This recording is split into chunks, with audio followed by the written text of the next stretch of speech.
It's pretty fascinating watching these couples on the show go through this experience because you're not just witnessing how they work through their issues. We're also witnessing how someone like you does your work. And there are lots of times when I realize that you've known something longer than we have Mm, in the audience and the couple, yeah. and that you've been waiting to say something. Mhm. And I want to know sort of how that's changed over the last couple of years as you have felt more moved to, like, talk about certain issues. Are you referring to talking about more political issues? Yeah, or actually, I should put it this way. Mhm. People are also, frankly, more knowledgeable about therapy. They're more knowledgeable about their family unit, their birth order, Mhm. like their collective in whatever dynamic is playing out in their like racial or class community. I just Yeah. feel like I hear the language more. Yeah. What is that like for you now? It feels like sometimes you're in a counter therapeutic language conversation where they're deploying all this stuff, disassociation, and Yeah. you're actually trying to figure out what their actual problem is. Well, it works both ways. Everything we know can be used defensively. I can do the same thing. I can use my own psychological knowledge defensively to kind of hide from things that are uncomfortable for me. Or I can use whatever I know to go deeper into like the truth of things. So the fact that, in general, like psychoanalytic wisdom has infiltrated the culture and people are aware of the fact that, let's say, early childhood matters and who their mother or father were and how they treated them and what kind of attachment they formed early on, that matters. That works well with what I'm doing with patients. People are more receptive and they can imagine themselves into those ways of thinking.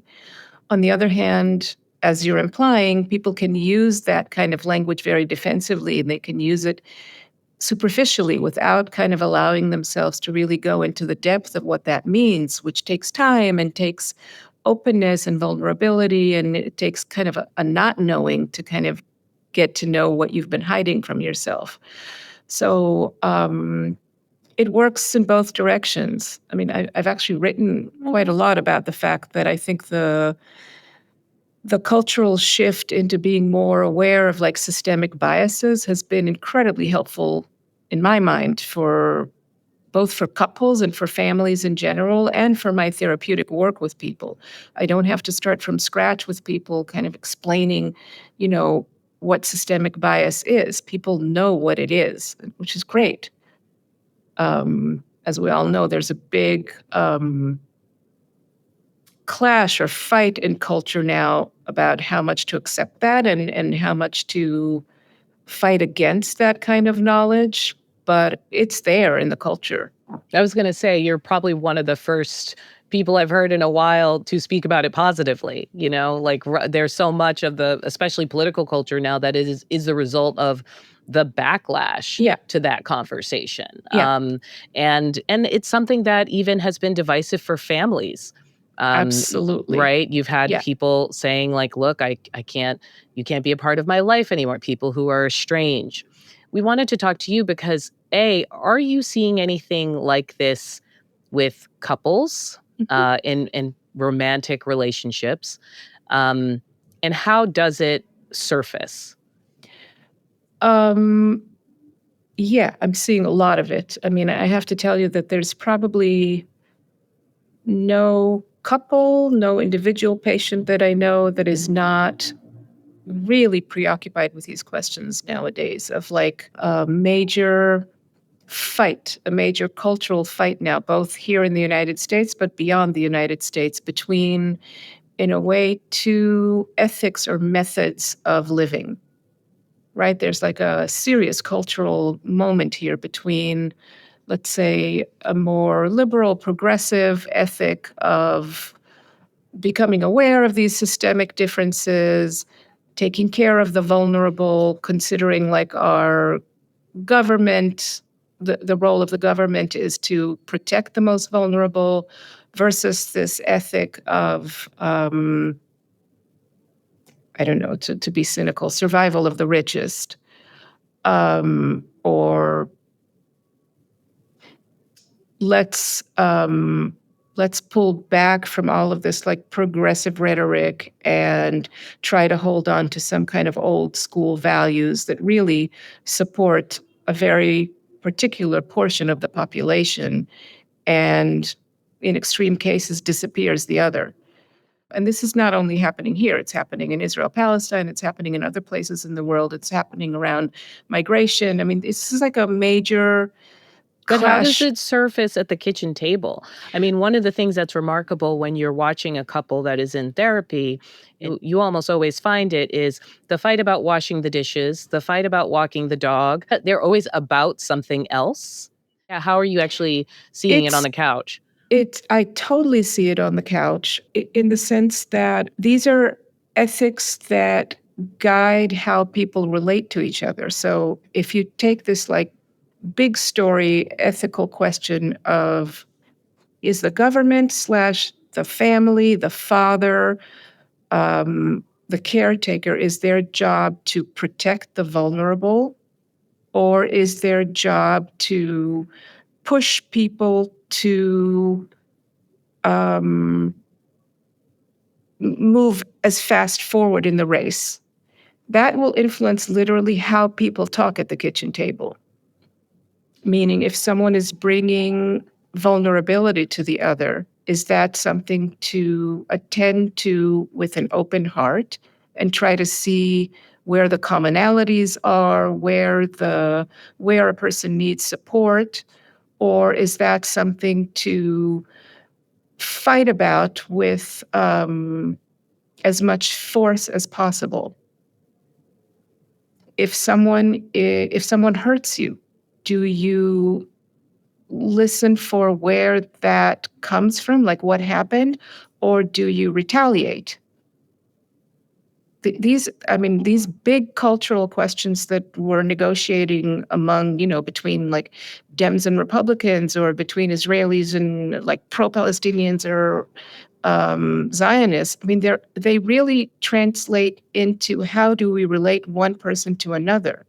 Are we going to try to understand differences and find some kind of common ground in which vulnerability is dealt with compassion? Or are we going to use brute force to make the other person surrender or disappear? It really goes all the way there, from the big picture to the most minute conversation. And I What see it. Does that make sense to you, what I'm saying? It does, because then I start to think about how people have opted out, Hmm. meaning those people who go on dating sites and are Hmm. like, I don't want to date a liberal. I don't want to date a Yeah. Republican. Yes. I don't want to do this. I don't want to be in a relationship where the work will be X. Yeah. And I've thought about it a lot because I'm in an interracial relationship, and I can assume that when it was against the law in so many states to be in such a relationship, those kinds of conversations happened in so many families where Hmm. you were basically saying, like, there's a moral component to, um, the existence of this relationship or these children, Yeah. and what to do with those family members who do or do not embrace it. Yeah. Now it feels strange to be having that kind of conversation. All over again. Yes, but with, like, multiple topics. Yeah. Like, so many different things could be the moral thing that you take a stand on no matter what, and I remember seeing it surface in Love Is Blind, like Netflix reality show And where you've already suspended disbelief being on the show, where you couples talk without seeing each other, and then all of a sudden 2 weeks later, they're supposed to say, "I do" or not. And then with some of them, the thing that tripped them up was their politics. Did you right. believe in vaccination? It just seemed crazy to me to see it surface. But it's not crazy, because it does boil down to, as you're saying, very key morals and ethical values that guide how you're going to relate to another person. But love Like, was supposed to conquer all, Dr. Gurulnik. Like, love was supposed to be this thing that, like, but I don't know. people have look, I'm a romantic, and I believe that love is the most powerful force on earth. Love can do a lot. But love is not, it's not a feeling that's independent of ethics and morals. I mean, loving has an ethical component to it. And how do you understand that ethical component? If you love someone else, does your love manifest in you doing your best to try to understand who they are? Or do you understand love as you are going to enforce your way of living on that other person, supposedly to protect them, right? These are very different ideas of what love is. You were writing in the New York Times that you see like patterns in couples who are in conflict. And you mentioned this one concept, splitting, like kind of Hmm. categorizing people as good, Good. bad. Yeah. And Yes. can you talk about how that works? Because I do think in couples in general, or thruples, or however people partner these days, storylines can emerge, as they say, and you can sometimes be the villain and you are the hero in your own story. But what makes the splitting concept different? In the mindset of splitting, you try to preserve all the good to yourself. You try to think of yourself or the person you trust as all good. And then everything that threatens that, every aspect of yourself or of the other person that doesn't go with this like pure good is projected outward, and it's all bad. So you imagine yourself in a very simplistic way. You have only like high quality behaviors. You're not greedy, you're not envious, you have no anger, you're just like a good person. And the person outside of you is the one that has all those like negative qualities, and they're all bad. It's a very simplistic way of cutting the world, cutting yourself and cutting the world. And when you're in that state of mind where you split a lot, the world can become very dangerous to you, because if all the bad is outside and it's not like a nuanced both good and bad, when you imagine people are bad, they're really bad. You don't remember that they're also the same person that yesterday helped you cross the road. It's a very all good, all scary world that you live in the mindset of splitting. On the other hand, if you're not in that mindset, if you're in a more integrated mindset, then you can see nuances. Then you can see that, oh, that qualities that I dislike in the other person, well, I recognize them in myself sometimes too. And I can understand the humanity of both of us. I remember watching one of the seasons of the show where there was a couple where one was Israeli and one was a Palestinian background, and that came up as a topic. And I remember thinking, "Oh, that's really interesting." That like Dr. Grolnick had to, had to say like, "Well, wait a second, is how is my presence affecting you? How are you thinking about Yeah. it?" And just for people's understanding of your background, as far as I understand, you spent some time both in Georgia and then as a child moved to Israel for Yes. several years, which, like, I Hmm. think it was at age 7, which now Yeah. that I have a 7-year-old, it's a very influential moment, that Yes. time. Yes. Hey, can you talk about some of the formative experiences? Yeah, when I moved to Israel, I mean, it was a long time ago. It was in the 70s. First of all, I moved, and very soon after we moved, the Yom Kippur War broke out. My dad was called into the war. He disappeared for months. I was like in bunkers. It was like a crazy time, like a very intense way to be introduced to the state of Israel. And then growing up, it was during a time where Israel went through a few different um, ideological political changes. When I moved to Israel, it was a pretty socialist country. And as I was growing up, it kind of went through transformation into a much more kind of very similar to the United States, a much more capitalist kind of society that was also um, deeply going through many complicated phases of the conflict with the Arab world. And speaking of splitting, never believing that the war would ever end, to suddenly like a peace accord with Egypt. I mean, I witnessed growing up like many intense socio and political transformations in this country. And specific milestones for Israel itself and inflection points. Yeah. And I didn't realize this, but, like, later on, you ended up keeping in touch with this particular, I guess, is Palestinian. patient the right word? She's a Who's participant. participant in the Yeah, show. And I read this conversation, it was in The Guardian, and I watched you in real time deal with the conflicts you're describing. yeah, Someone looking at your fundamental identity and saying, "You and the people around you, your collective, your system, do fundamental damage to me and my system." absolutely. What was that like? What was that like? I mean, the relationship with her is one of the most important relationships of my contemporary life right now. But it really it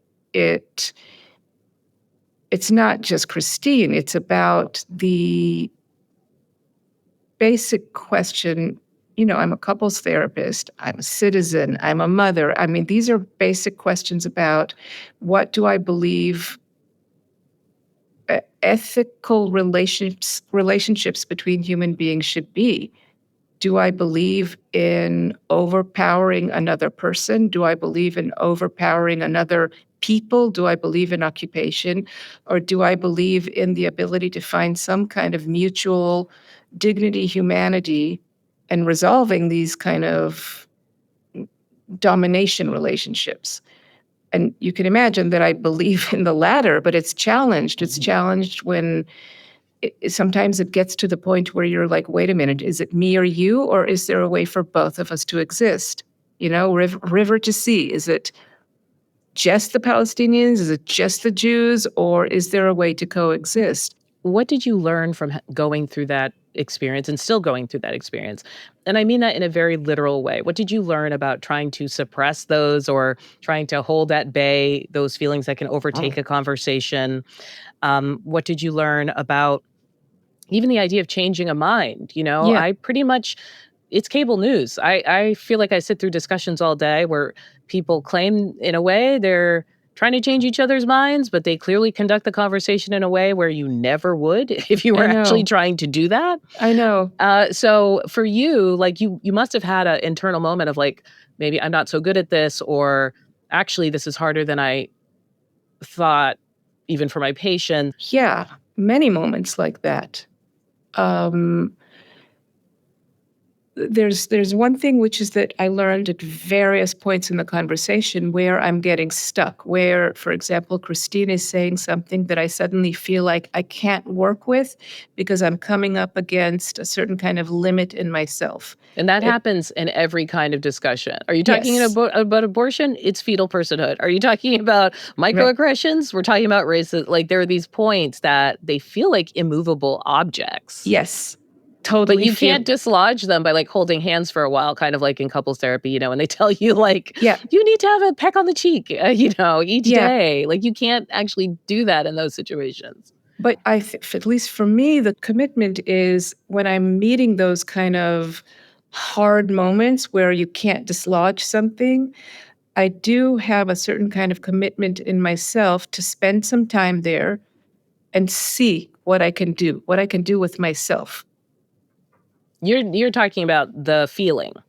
It's not just a feeling, it's a thought too. It's a thought of like, oh no, that cannot be true, or that's too much, or you've gone too far, or this is too offensive.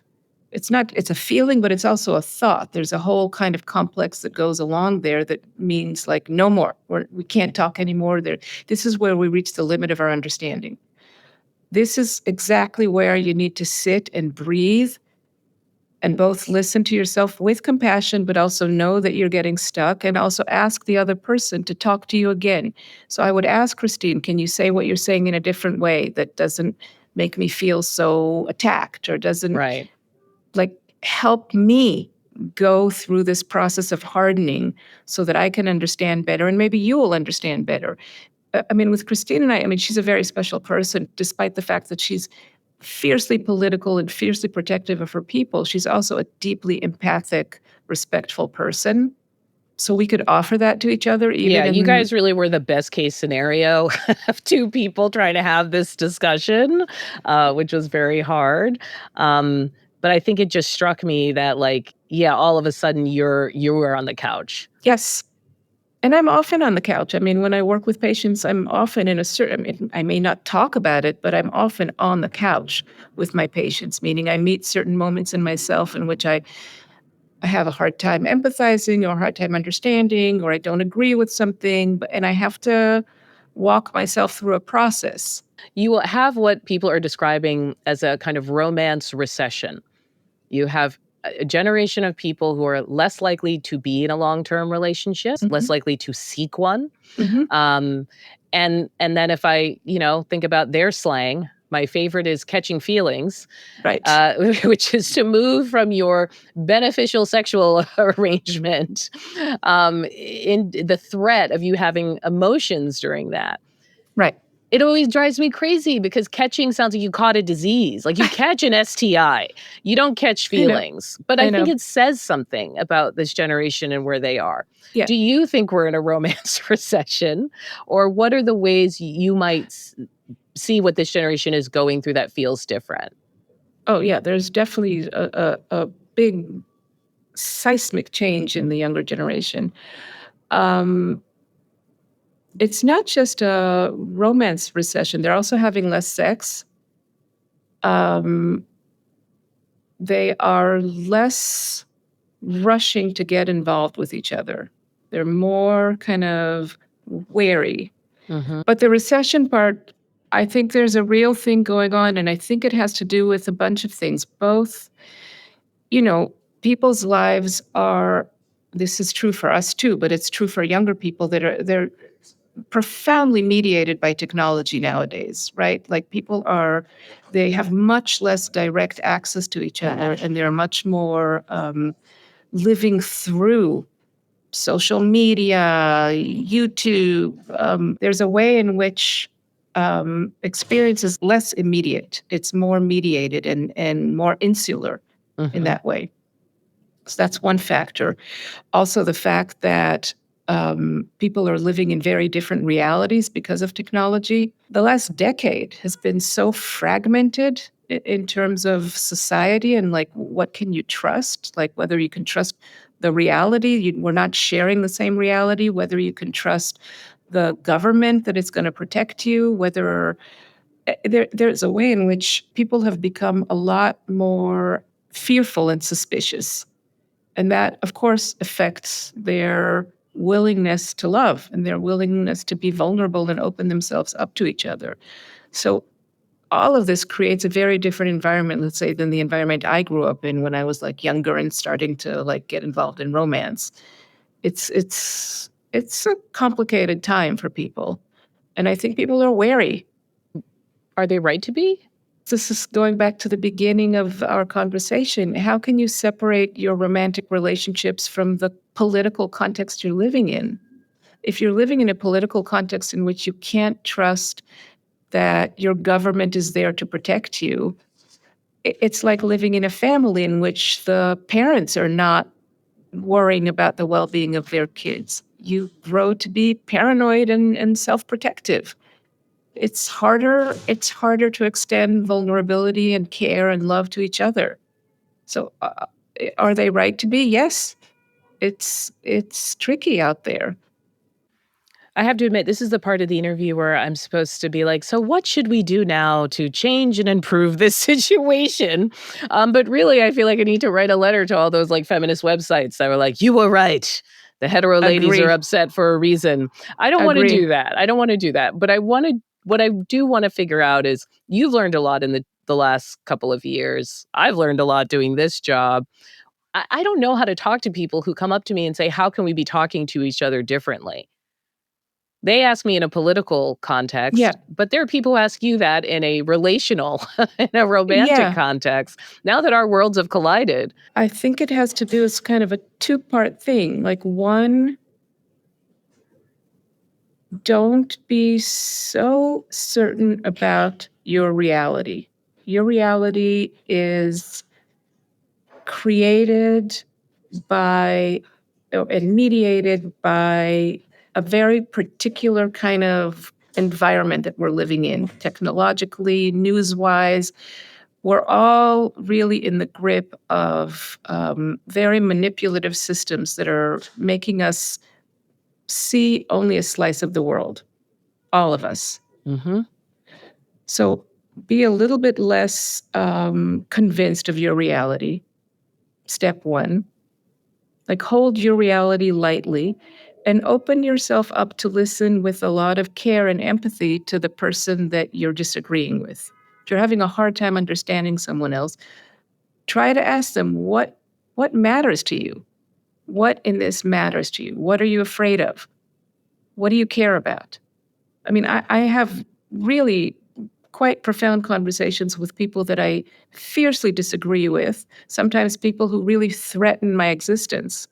And I find those conversations the most meaningful, right? If I can get them to talk to me about what matters to them, right? If we're not trying to convince each other, I'm not trying to impose my reality, but we're trying to actually understand each other.